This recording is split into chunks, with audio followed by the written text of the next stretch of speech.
Faire des disciples est le débordement supernaturel du fait d'être un disciple. Proclamer l'amour du Christ est le débordement du fait de partager la vie du Christ.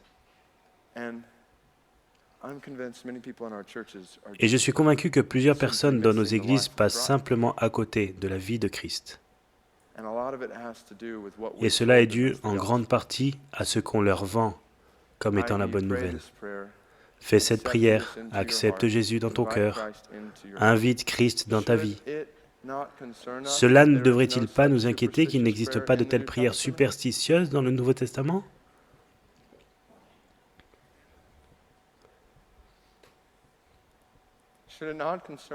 Cela ne devrait-il pas nous inquiéter que la Bible n'utilise jamais les phrases comme « accepte Jésus dans ton cœur » ou « invite Christ dans ta vie » ? Ce n'est pas l'Évangile qui est prêché. C'est de l'évangélisme moderne fondé sur du sable mouvant. Et on court le risque d'avoir des millions d'âmes désabusées.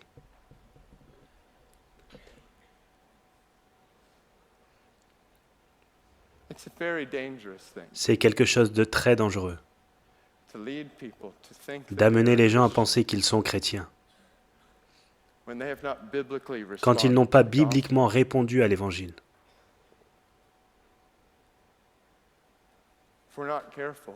Si nous ne faisons pas attention, on va retirer l'Évangile du christianisme et le remplacer par du jus de fruits, afin que ça plaise davantage aux foules. Ce n'est pas juste dangereux, c'est condamnable.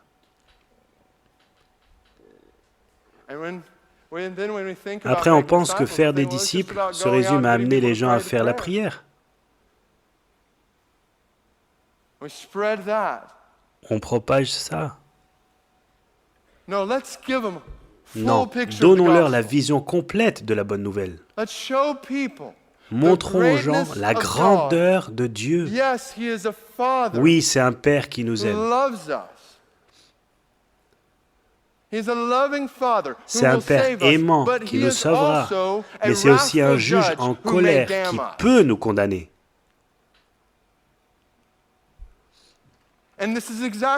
Et c'est ce que nous méritons pour nos péchés. Nous sommes désespérément perdus, nous sommes morts par nos péchés. Et quand Éphésiens chapitre 2 utilise ce mot, vous étiez morts par vos péchés, et en grec ancien, le mot mort signifie mort. Pas en quelque sorte, à peu près, mort. Incapable de prendre vie à moins que quelqu'un de l'extérieur agisse sur ton cœur.